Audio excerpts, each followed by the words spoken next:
చైతన్య ప్రసారం.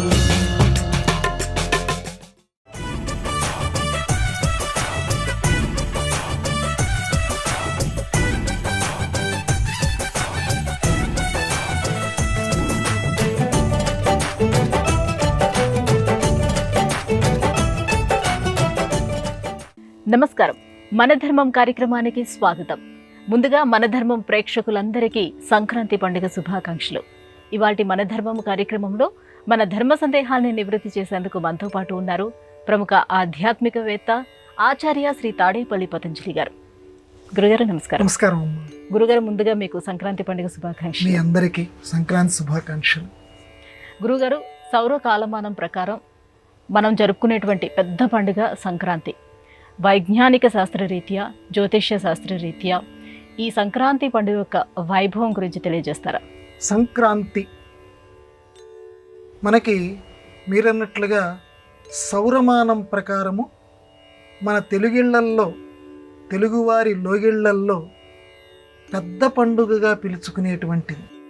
ఎందుకంటే సంక్రాంతి అంటే భోగి, సంక్రాంతి, కనుము, కనుమ కాదు కనుము, ఈ 3 పండుగలు కలిస్తే సంక్రాంతి పండగ కింద మనం పెద్ద పండుగ, ఈ 3 రోజుల పండగ కింద మనం పిలుచుకుంటూ ఉంటాం. ఏంటండి ఈ సంక్రాంతి యొక్క గొప్పతనం? సంక్రాంతి అనేటువంటిది ప్రధానంగా పితృదేవతలకి సంబంధించినటువంటి పండగ. సంప్రదాయం ప్రకారం గనక ఆలోచిస్తే పితృదేవతలకి చేసేటువంటి ఆరాధన ప్రధానంగా ఈ సంక్రాంతిలో ఆంతర్యంగా ఉంది. ఇది లోపల. బాహిరంగా బయటికి కనుక మనం గమనిస్తే క్రాంతి, సంక్రాంతి. క్రాంతి అంటే ఒకదాని నుంచి ఇంకొక వైపుకు నడక.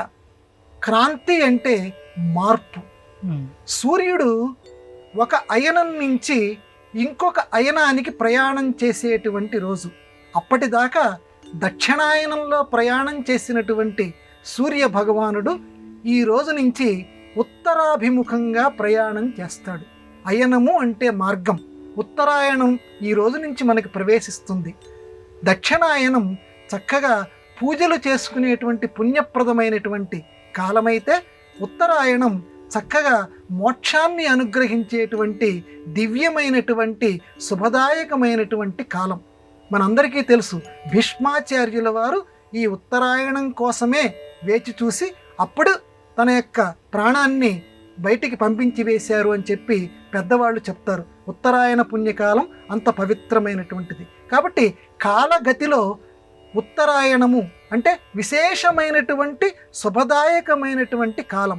అందువల్ల దీన్ని సంక్రాంతి పండక్కి, ఆ మొదటి రోజుకి అంత చక్కటి విలువ మన వాళ్ళు ఇస్తారు.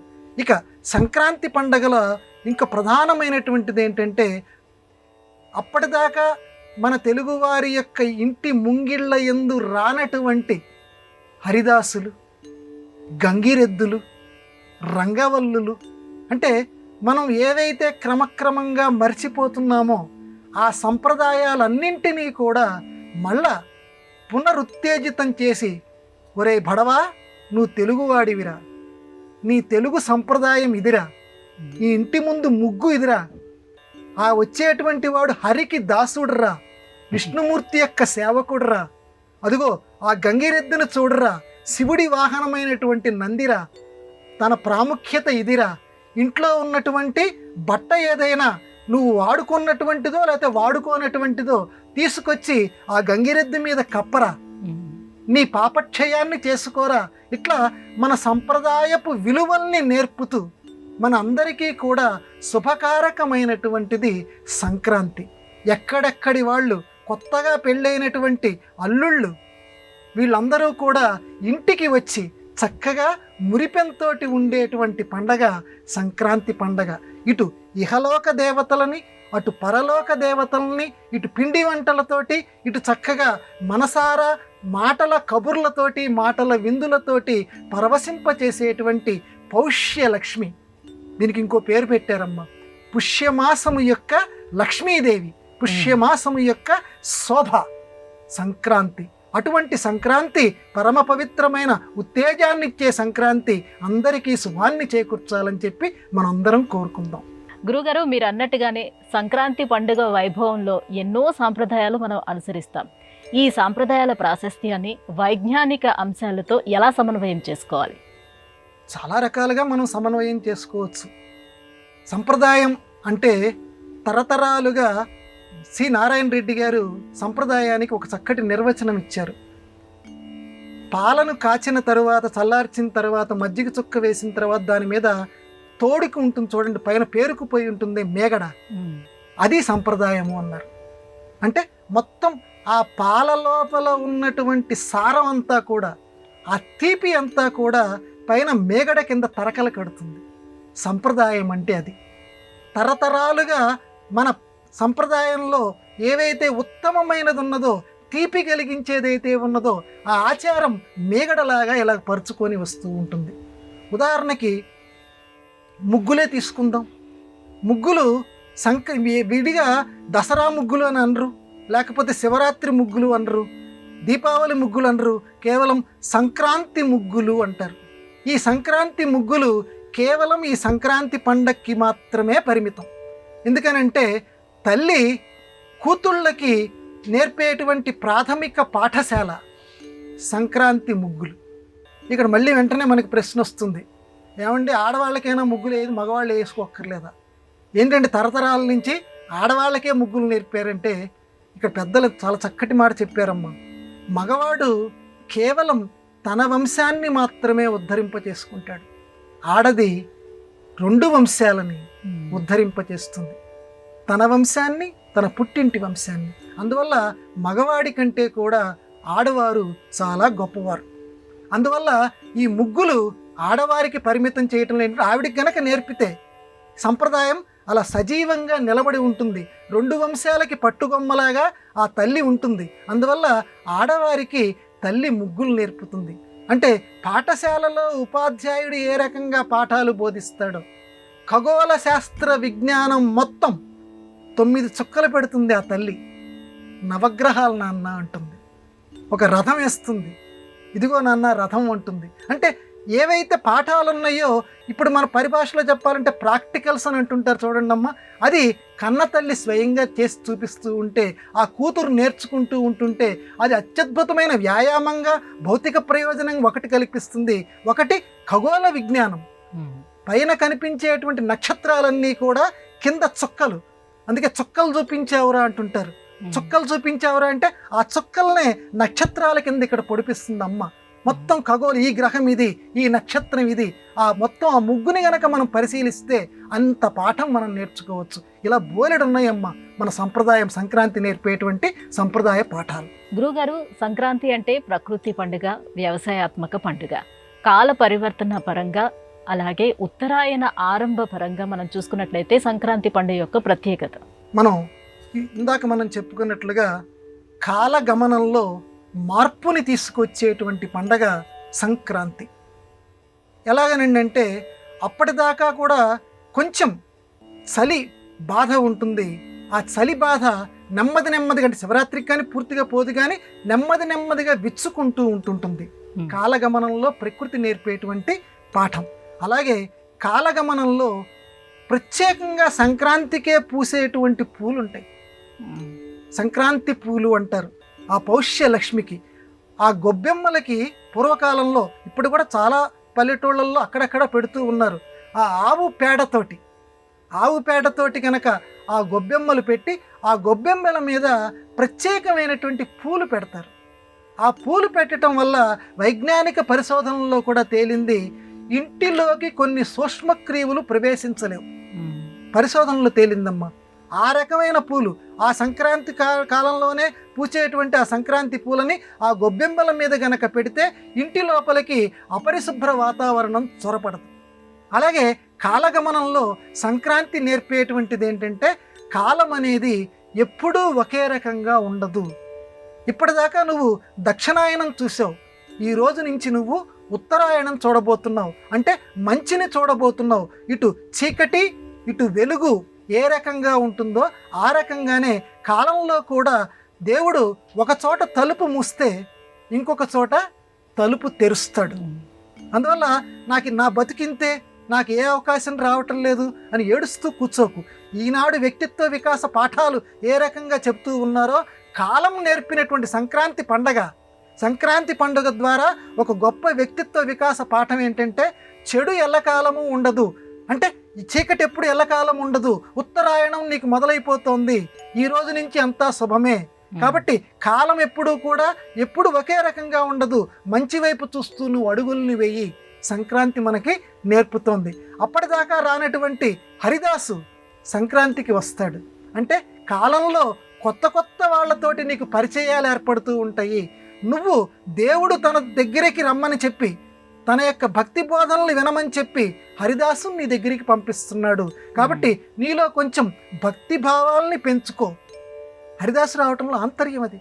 నీలో కొంచెం భక్తి భావాల్ని పెంచుకో. ఎందుకు పెంచుకోవాలి? మనశ్శాంతి కోసం, గుండెపోటు రాకుండా ఉండటం కోసం. భక్తి పరులు ఎప్పటికీ గుండెపోటులు చాలా అరుదు వాళ్ళకి రావటం. భక్తి ప్రశాంతంగా మనస్సుని ఎప్పుడూ ఉంచుతుంది. కాబట్టి ఆ భక్తి భావాన్ని ఆయన దగ్గర నేర్చుకొని ఇతరులకు ఇవ్వటం నేర్చుకో. శ్రీకృష్ణార్పణమస్తు, కృష్ణార్పణమస్తు ఇవ్వటం నేర్చుకో. అది నేర్పుతుంది కాలగతిలో సంక్రాంతి. ఇలాంటివి చాలా పాఠాలు సంక్రాంతి మనకి చెప్తుంది. గురుగారు, సంక్రాంతి పండుగకి బొమ్మల కొలువును ఏర్పాటు చేస్తారు కదా, ఈ బొమ్మల కొలువు యొక్క ప్రత్యేకత ఏమిటి? దీని వైశిష్ట్యం గురించి తెలియజేయండి. చాలా మంచి ఆచారం అమ్మ.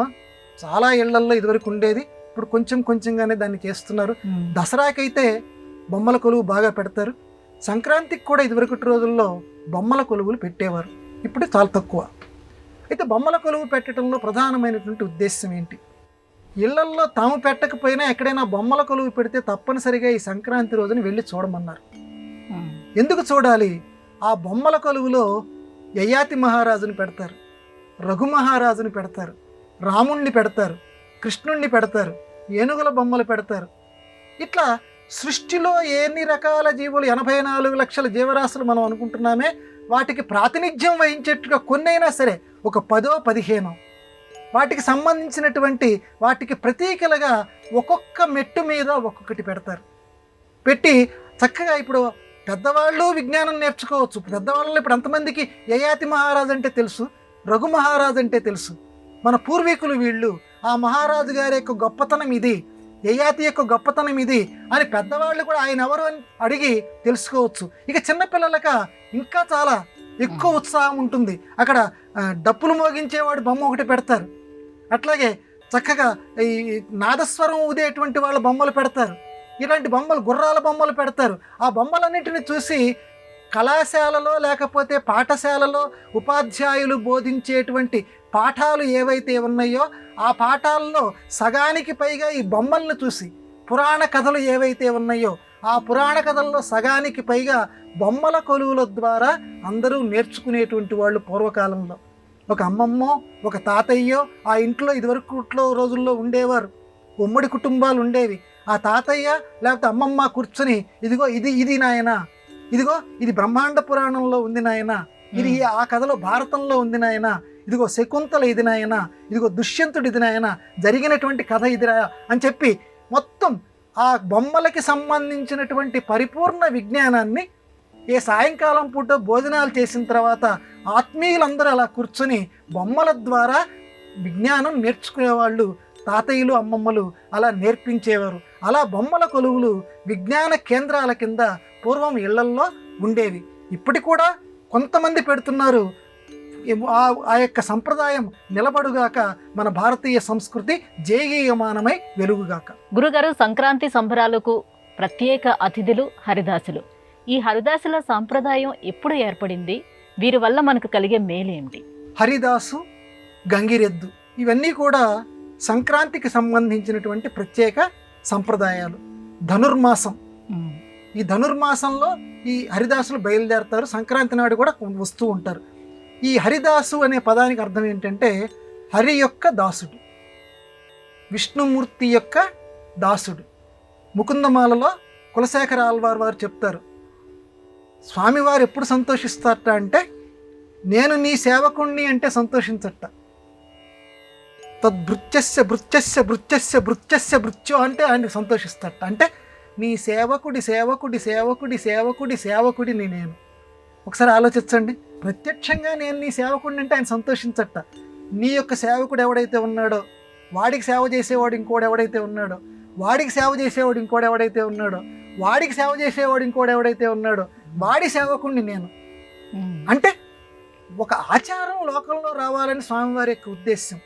అవినయం అపకురు అంటాడు శంకరాచార్యుల వారు. అవినయం అంటే ఎప్పుడైతే ఈ సేవక భావం, దాస్యభావం, దాసభావం ఉంటుందో అప్పుడులో మనలో గర్వం అనేది పోతుందమ్మా. సేవకుడు అంటే వినయంతో వంగి ఉండేవాడు అని చెప్పి. వినయం ఎక్కడైతే ఉంటుందో అహంకారం పక్కకి తప్పుకుంటుంది. స్వామివారు బోధించదలుచుకున్నటువంటి పాఠం. అందుకే హరిదాసుడు అన్నాడు.